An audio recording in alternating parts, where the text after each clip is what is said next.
Pilots saw the oil temperature going down, they were confused. They looked through the manual to find an explanation, but they couldn't find anything that explained the strange readings they were seeing.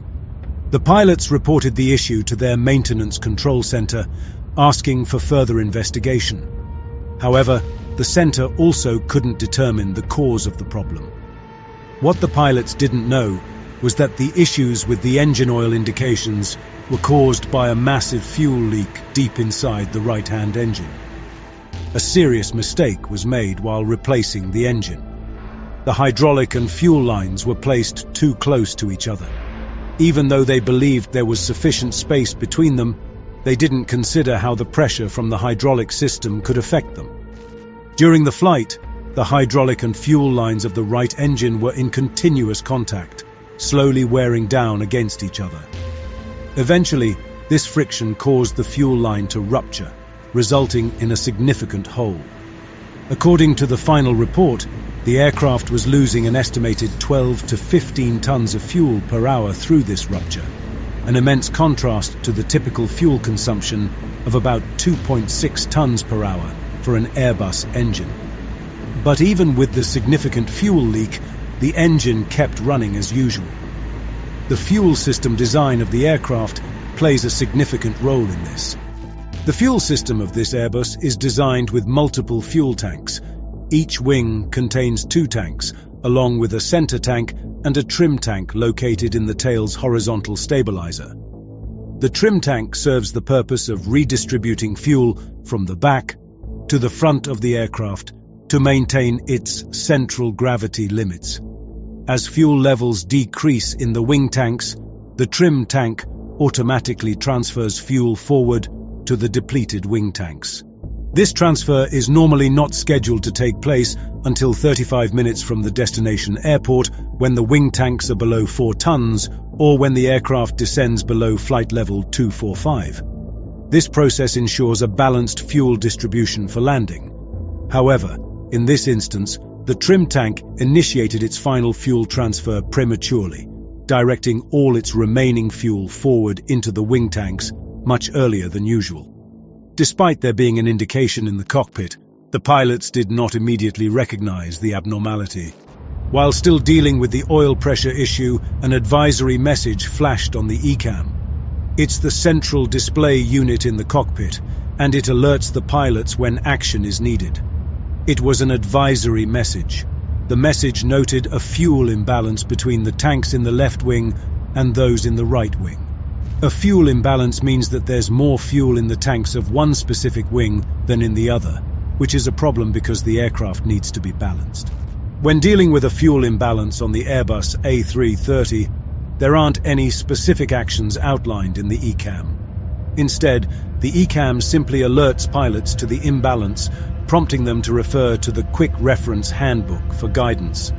This handbook is designed to guide pilots through non-normal procedures. Given their familiarity with handling imbalances from simulator training, the captain decided to rely on their experience and memory rather than consulting the Quick Reference Handbook. They opened the cross-feed valve and shut off the fuel pumps in the right wing, intending to transfer fuel from one side to the other.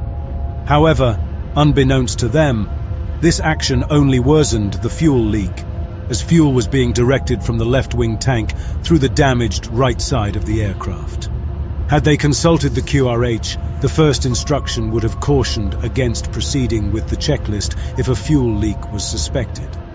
Within just 10 minutes, as they watched the fuel levels drop rapidly, the pilots realized that the total amount of fuel remaining on board had fallen below the level necessary to safely reach Lisbon. Facing this critical situation, they began exploring alternative landing sites. In the vast expanse of the Atlantic Ocean, the pilots had limited options. They identified Leges Airport, located on the island of Terceira in Portugal, as a viable diversion point. As the pilots considered their diversion strategy, a cabin crew member entered the cockpit to inform them about passengers requiring assistance upon arriving at Lisbon Airport. The pilots explained the urgent need to divert to another airport due to a technical issue. They requested the cabin crew member to visually check the wings. Following the pilot's instructions, the crew member dimmed the cabin lights for a clearer view and used a flashlight to inspect the wings from the cabin windows. Despite the thorough check, no irregularities were detected. A fuel leak would be relatively easy to detect during daylight hours, but spotting one at night becomes significantly more challenging. Because there were no signs of a fuel leak, other than the lower than expected quantity of fuel on board, and with no additional ECAM warnings or alerts, both pilots concluded that the issue was likely a computer malfunction. The pilots considered doing the standard fuel leak procedure, but decided against it. Could it be a fuel leak? Should we start with the standard fuel leak procedure? No. We would then have to descend to a lower altitude, which would worsen the situation. Understood.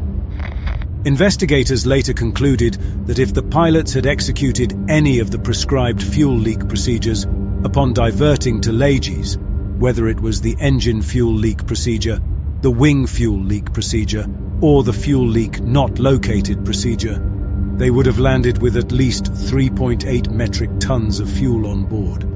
The captain's decision not to follow the fuel leak procedure was influenced by a common thinking mistake known as framing bias. This kind of bias happens when people get stuck on one way of looking at a problem and only pay attention to information that supports that view, while ignoring evidence that doesn't fit. In this case, the pilots thought the issue was just a computer error, so they focused on clues that seemed to confirm that idea. Because they were so focused on this belief, they didn't consider other important signs that could have pointed to a different problem. The pilots found themselves immersed in a whirlwind of tasks, communicating with maintenance control, conducting checklists, and coordinating with cabin crew and air traffic control for the diversion. Amidst this hectic environment, they struggled to find a moment to step back and reevaluate their initial assumptions. Despite their recent attempt to address the fuel imbalance by transferring fuel between tanks, the problem didn't go away, and fuel continued to drain rapidly. In reaction to the continued abnormally high rate of reduction in the fuel on-board quantity reading, the crew selected the right-wing fuel pumps to on and the left-wing pumps to off. These selections established cross-feed of the fuel in the right-wing tanks to both engines. The pilots then set a course for Lages Airport. They notified Santa Maria Air Traffic Control of their diversion, citing a critical fuel shortage. By this point, the aircraft was carrying 7 tons of fuel, which accounts for merely 6% of the aircraft's total fuel capacity. As the fuel levels kept dropping at an alarming rate, the captain maintained communication with the maintenance control center. In an effort to resolve the problem, he experimented with various configurations of the fuel system. However, despite these attempts, the amount of fuel continued to decrease. Any remaining doubts were quickly cleared when the right-hand engine flamed out, occurring as the aircraft was at flight level 390 and was 150 miles from the airport. In response, the captain swiftly increased thrust to the remaining engine. Although the aircraft could still stay airborne with only one engine functioning, maintaining an altitude of 39,000 feet was no longer feasible. At this critical juncture, the aircraft's fuel dwindled to a mere 600 kilograms. The pilots realized that they were facing a life-and-death situation. The first officer declared an emergency to air traffic control. Mayday, mayday, mayday! Air Transat 236. The right engine has flamed out, and we're down to just a few hundred kilograms of fuel left. Moments later, the first officer used the public address system to inform the cabin crew and passengers that they would be landing shortly and to prepare for the possibility of an emergency water landing. 13 minutes after the right-hand engine flamed out, and still 120 kilometers from the airport, the left-hand engine also flamed out. As electrical power failed, the cockpit was enveloped in darkness. As the plane descended, the cabin pressure dropped, causing oxygen levels to decrease. Passengers and crew had to put their oxygen masks on. With both engines having stopped working, the aircraft lost its main source of electrical power.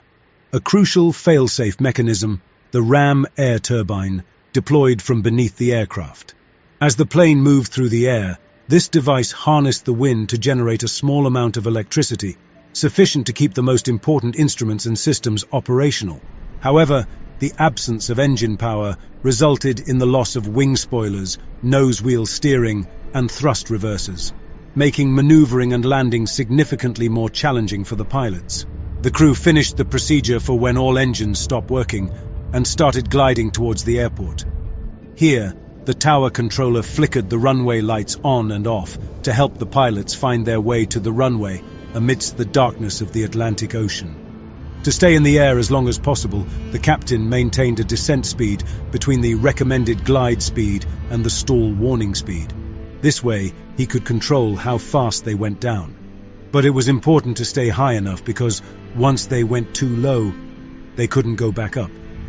But the captain faced additional challenges. He needed to maintain the speed above 140 knots to ensure power from the ram air turbine, while also avoiding speeds over 200 knots, which could complicate landing gear extension. As they neared runway 33, he realized his high-altitude strategy might have worked too well. Instead of being at the normal approach altitude of about 3,000 feet, 10 miles from the runway, they were at 13,000 feet, just 8 miles away. This was much higher than expected, especially with no engine power. To quickly drop altitude, the captain performed a 360-degree turn, a technique often used in gliding to lose about 4,000 to 5,000 feet. At the same time, the first officer put down the landing gear and adjusted the slats at the front of the wings. These steps were vital, giving the plane more lift and letting it slow down without too much drag. After a 360-degree turn, the captain leveled the plane's wings as they neared the runway. However, they were still dealing with being at the wrong altitude, too high for a normal landing approach, but too low to try another complete turn to lose altitude. With no room for mistakes, every move and decision was critical as the plane headed for the runway without any opportunity for do-overs. On the final approach, the first officer carefully watched the airspeed. Because both engines flamed out, they couldn't use flaps, meaning they had to land at a much faster speed of about 200 knots instead of the usual 145 knots. The first officer played a crucial role, constantly updating the captain on airspeed and altitude, helping him manage the challenging landing.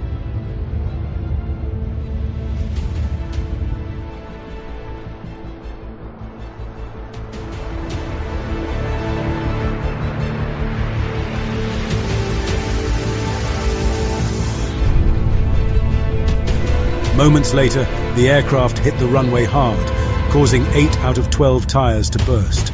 The plane bounced back into the air before touching down again, almost 3,000 feet from the start of the runway. As the plane sped down the runway, slowing it down became a major challenge.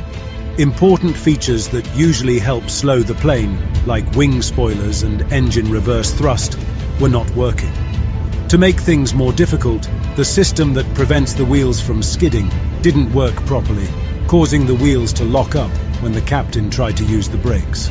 The aircraft managed to stop just 600 feet short of the runway's end. Fires had broken out in the left main gear wheels, heightening the emergency. Captain Pichet quickly ordered an evacuation, and remarkably, all passengers were out of the aircraft in just 90 seconds, securing their safety.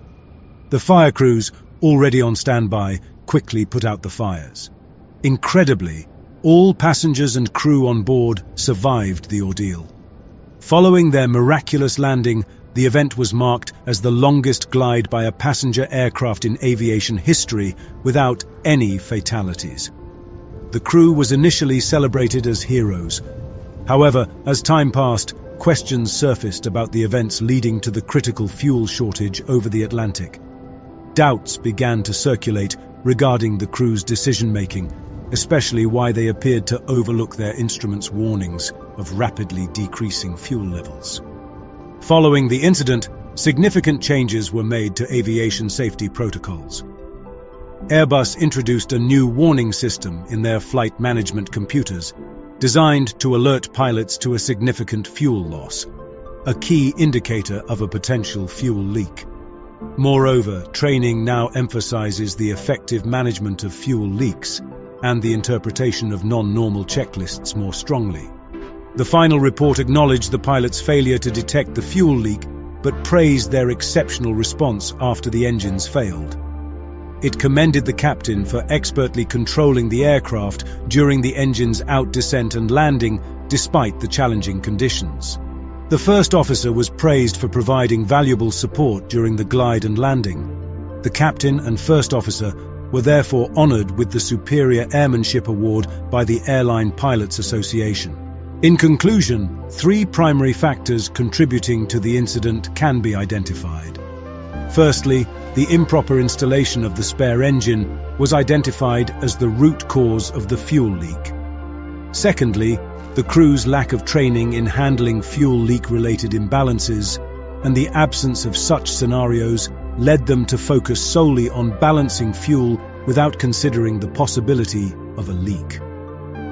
Lastly, cognitive bias played a role, as the crew's assumptions hindered their ability to recognize and address the situation effectively.